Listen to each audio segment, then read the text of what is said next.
Matapos nga ng pagdagandong sa loob ng aklatan, ay na-realize ni Gu Lingfei na natuklasan ng ating bida ang sekretong aklatan sa Sword Pavilion, kung saan ay naglalaman daw ito ng lahat ng sekreto ng universe, kaya naman agad siyang nagmadali upang tanungin ang misteryosong lalaki sa kung ano na ang gagawin nila. Pag-alis nga ni Gu Lingfei ay makikita naman ng pintuang ito na nababalot ng superpower, at dito nga ay hindi makapaniwala ang ating bida na ginamit umano ng founder ng Sword Pavilion, ang salitang yun bilang susi o switch ng mekanismo. Ilang sandali nga ang nakalipas, ay kinuha ng ating bida ang isang libro sa paanan ng isang cabinet, kung saan ay iniisip niya nung una na ginamit lang ito upang magpantay ang mga paa ng cabinet. Pero matapos niyang baklatin ang libro, ay nakita niya ang sulat ng hari na wala umanong makakapantay sa kanya sa panitikan, at nakasulat nga din sa iba't ibang parte ng pahina nito ang salitang walang hiya. Kaya naman napapaisip ang ating bida kung ang mga tulang laman daw kaya nito ay sinulat ng mismong hari, pero bakit daw kaya ito nasa paan ng isang cabinet, pero ang mas pumukaw nga sa atensyon ng ating bida ay ang mga nakasulat na walang hiya. Hanggang sa napawaw na lang din siya, at pinupuri nga niya kung sino man daw ang sumulat nito, dahil parehas umano sila ng iniisip magmula nang malaman niya ang pangungopya ng hari sa mga tula sa Earth. At dahil doon ay napagdesisyonan niyang magsulat at gayahin din ang mga ito, pero matapos siyang makapagsulat ay biglang nagliwanag ang libro sa kanyang harapan, at hindi nga makapaniwala ang ating bida nang lumabas ang pintuan mula sa libro. Agad na ding pumasok sa pintuang ito ang ating bida, at nakita nga niya ang iba't ibang libro ng kasaysayan, estratehiya sa digmaan, spiritual beasts, medicine at iba pa. Hindi nga siya makapaniwala sa kanyang nakikita, dahil bukod sa malaki at malawak nga daw ang aklatang ito, ay iba't ibang klase din ng aklat ang mga nandito. Halos lahat nga daw ng klase ng libro ay nandito, maliban sa mga libro ng cultivation techniques, kaya naman napapatanong si Shu, kung minamaliit ba ng founder ng Sword Pavilion ang cultivation techniques dito sa universe, kaya naman hindi siya naglagay ng libro dito. Ilang sandali pa ay biglang sinundot ng ating bida ang isang malaking libro sa gitna ng aklatan, at habang binubaklat nga niya ito ay iniisip ni Shu kung isa na naman bang bagong mekanismo ito. Pero wala ngang nangyari, kaya naman napagdesisyonan niyang lapitan ito, habang iniisip na mukhang nasusobrahan na daw siya sa kape, ngunit nagulat na nga lang din siya sa mga nakita niyang nakasulat dito. Samantala sa isang lugar naman sa Sword Pavilion ay makikita ang misteryosong lalaki na ito, kung saan habang pinagmamasdan niya ang kalangitan at paglubog ng araw, ay biglang sinabi ni Gu Lingfei na palabasin niya si Lucio sa library, dahil hindi na nito matiis na manatili ng kahit isang minuto pa sa loob ng library ang ating bida. Sinabi nga din nito na nagpakita ng kawalan ng respeto si Shu sa kanilang master at sa dating hari, at ngayon nga lang din daw siya nakakita ng kasing toxic ng ating bida na tao. Pero sinabi naman nito na hindi maaari, gayunpaman ay inaasahan naman na daw ni Gu Lingfei na tatanggihan siya nito, sabay tanong kung bakit umano niya tinanggap sa Sword Pavilion ang siraulo nating bida matapos siyang bumalik dito sa universe. Sinabi nga din nito na mas mainam pa kung hindi na daw bumalik ang misteryosong lalaki.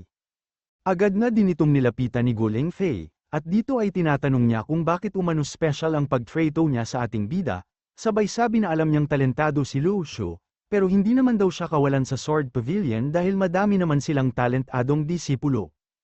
Pero sinabi lang naman ito na tigilan na niya ang pagtatanong, dahil balang araw nga daw ay malalaman din niya ang kasagutan sa lahat ng kanyang katanungan, pero hindi nga lang daw nila masasabi kung kailan darating ang araw o oras na yon. Pero hindi nga ito makapagpigil at tinanong naman niya kung saan daw nagtungo ang misteryosong lalaki, sabay sabi na ilang taon niyang pinagtakpan nito sa taon na nilang sword dance ceremony, at dapat nga din daw siyang pasalamatan nito, pero nanatili lang naman siyang tahimik. At dahil nga sa hindi na naman nasagot ang kanyang katanungan, ay sinabi na lang nito na natagpuan umano ng ating bida ang library ng kanilang master, at kasalukuyan nga daw siyang nasa secret chamber. Sabay sabi na hindi niya tutulungan ng misteryosong lalaki pag sinira ni Shu ang mga libro o nakakita siya ng malaking sekreto, at hindi nga din daw siya tutulong kahit mamatay pa sa gutom ang ating bida sa library. Pero sinabi lang naman ito na wala silang dapat ipag-alala, dahil madami umanong alam na pamamaraan ng ating bida, at tiyak na hindi siya agad-agad na lalabas ng library. Samantala sa library naman ng Sword Pavilion, ay patuloy sa pagbabasa ang ating bida at dito nga ay nakita niya ang mga binanggit na kataga sa kanya ni Master. At ayon nga daw kay Master ay nakasulat din ang mga ito sa libro ng Sword Peak, Kaya naman napapatanong ang ating bida kung iisa lang daw ba ang founder ng Sword Pavilion dito sa Luniverse at Sword Peak sa Earth. Naalala nga din niya ang kwento ni Zhang, patungkol sa pagdukot ng dating hari sa founder ng Sword Pavilion sa isa sa mga lugar na kanyang pinuntahan, kaya muli ay napapatanong siya, kung dinukot at dinala daw ba ng hari ang founder ng Sword Pavilion dito sa Luniverse. Pero ang pinagtataka ni Shu ay wala siyang makitang libro patungkol sa Sword Spirits, kaya naman napapatanong na lang din ng ating bida, kung siya lang daw ba ang may problema sa kanyang mga Sword Spirits.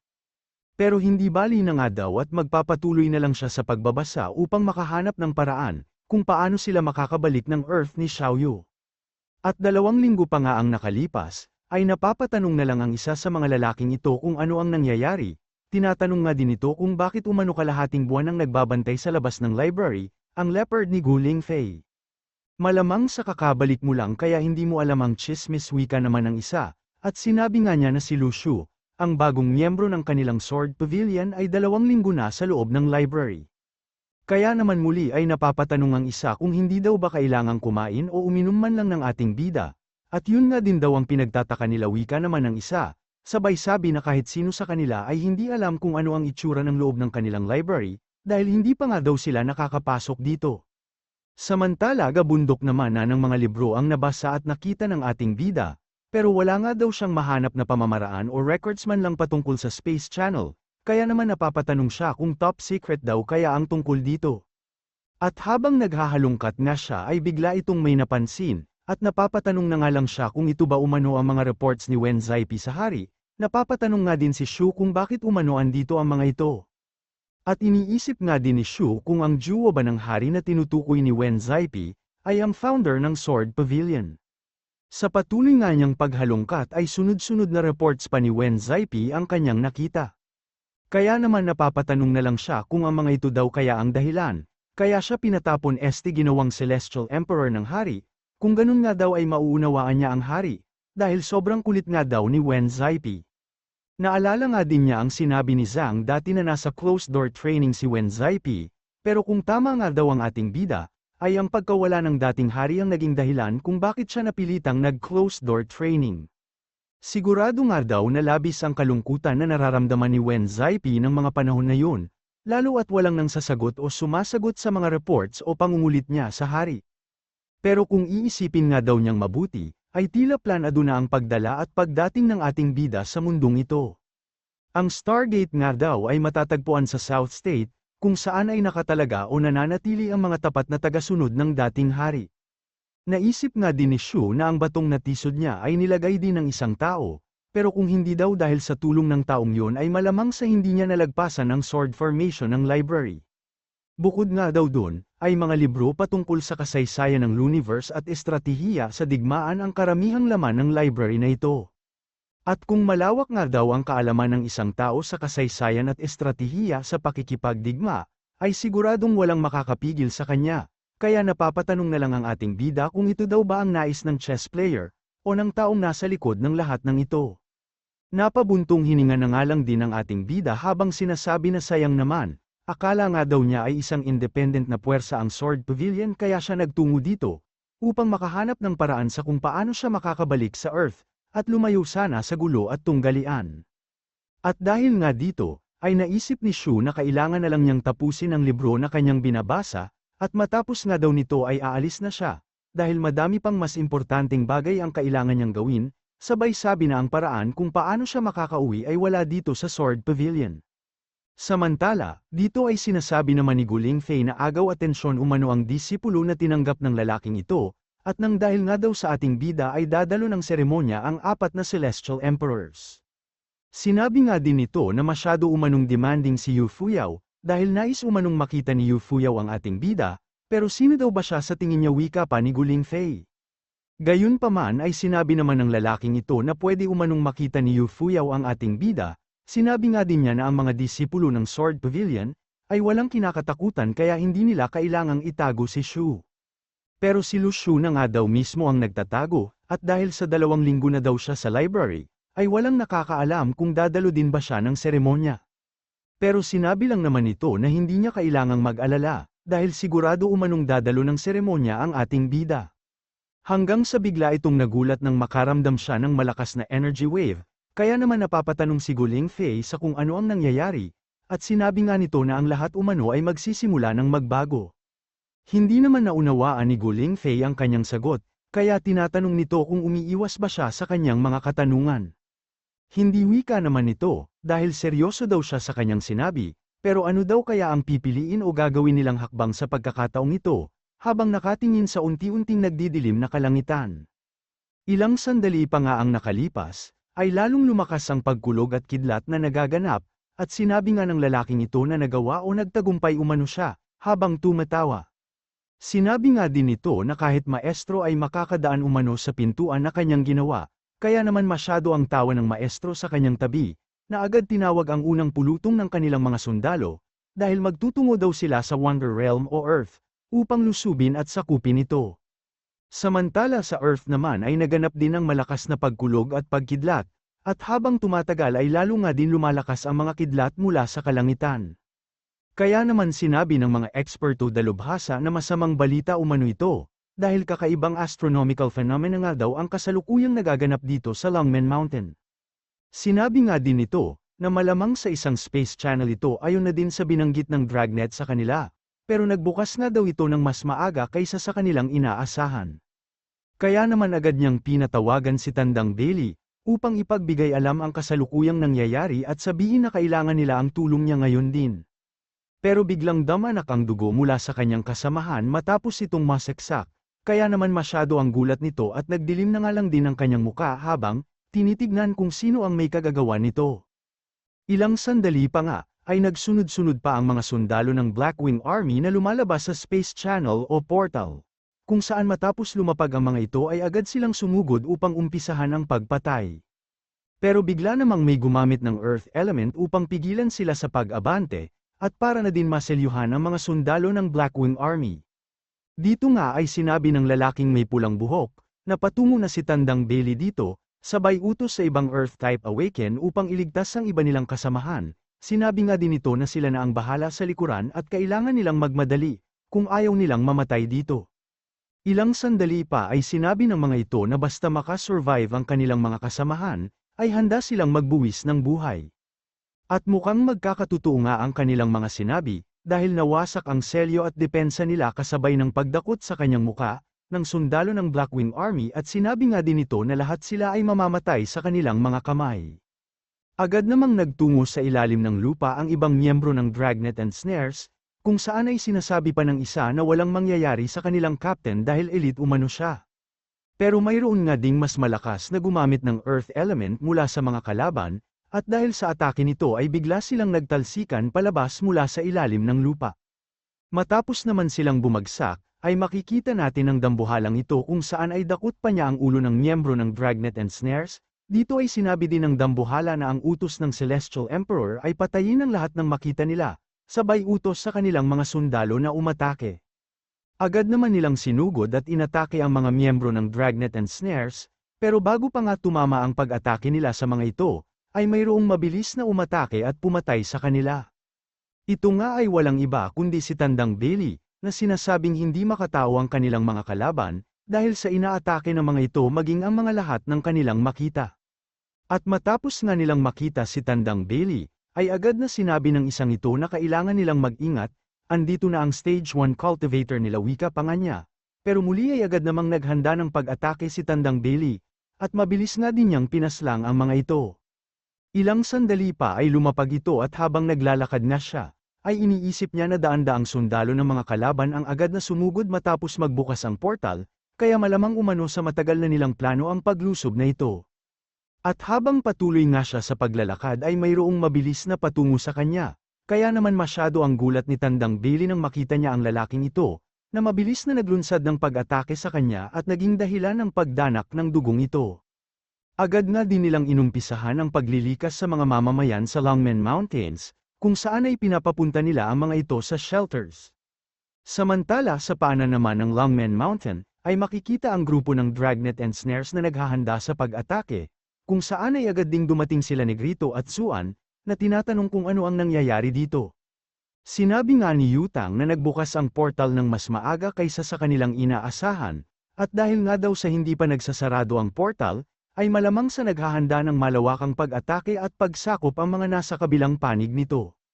Sinabi nga din ni Yutang na nauna na si Tandang Bailey sa kanila, at ang magiging trabaho nga daw nila ay pabagalin at pigilang makalayo ang mga kalaban, para magkaroon sila ng sapat na oras upang mailikas ang lahat ng mamamayan. Aalis na kami, wika naman ng mga ito, pero teka lang, wika ni Yutang, ayon nga daw sa intelligence nila ay mas madaming A-rank cultivators ang mga kalaban nila. Kaya naman daw hindi maiiwasan na madami sa kanila ang kailangang magsakripisyo, pero inaasahan nga daw sila ng mga pangkaraniwang tao, at hindi nga daw nila pwedeng biguin ang mga ito. Naabisuhan na din naman daw niya si Nieting patungkol dito, kaya naman agad na din daw pinagalaw ni Nieting ang lahat ng mga miyembro at resource na meron sila, sabay sabi na sana lahat sila ay malagpasan ang delubyong ito. Matapos nga ng sinabi ni Zhang ay agad naman ang nagtungo sila Zuan sa lokasyon ng portal, at kahit tila may bahid na nga ng dugo ang kulay ng kalangitan, ay pinili pa din nilang lumaban upang depensahan ang mga inosenteng mamamayan ng kanilang bansa. Ilang sandali pa nga ang nakalipas ay nakarating na ang mga ito sa lokasyon kung saan matatagpuan ang portal. Dito ay bigla silang napatigil, matapos nilang makita ang nagkalat na katawan ng mga namatay, at sa tuktok nga ng gabundok na mga katawan, ay makikita ang silawit ng isang nakaupong tao. Ito ay walang iba kundi si Tandang Bailey, na kasalukuyang nagpapahinga at nagmeditate, at habang nagpapahinga nga ito ay iniisip niyang nakakalungkot ang tanawin, at hindi nga daw niya nasaksihan ang ganito kalungkot na tanawin, nung makipagdigmaan sila sa Changbai. Ilang sandali pa ang nakalipas ay biglang nagbago ang kulay ng kidlat na nagmumula sa portal, at masyado nga ang gulat nila Zuan nang sabihin ng mga sundalo ng Blackwing Army, na andito na umano si Chen Yushan ang maestro na naglilingkod sa West Emperor. Agad nga ding lumabas ang silawit ng isang tao sa portal, sunod ay makikita nga natin si Chen Yushan, at tinatanong nga nito kung bakit umano hindi sila lumuluhod sa kanyang harapan. Ilang sandali pa habang patuloy silang nakatingin kay Chen Yushan, ay sinabi nito na puro basurang Stage 1 at Stage 2 cultivator lang pala ang andito sa Wonder Realm, sabay tanong kung nasaan daw ang mga maestro sa lugar na ito. Agad na din niyang nilabas ang kanyang spiritual weapon, at sinabi na aangkinin na niya ang lugar na ito kung walang haharap o maglalakas loob na lumaban sa kanya. Pero wala ngang magawa itong sila Zuan kung hindi panoorin lang si Chen Yushan, habang ina-absorba ng kanyang spiritual tools ang superpower sa buong lugar. Ilang sandali pa ay gumawa ito ng isang malaking formation upang mapalakas pa ang pag-absorba niya sa superpower, kaya naman napapamura na lang sila Zuan, at sinabi na lahat ng superpower ay ma-absorba nito pag nagpatuloy ang nangyayari.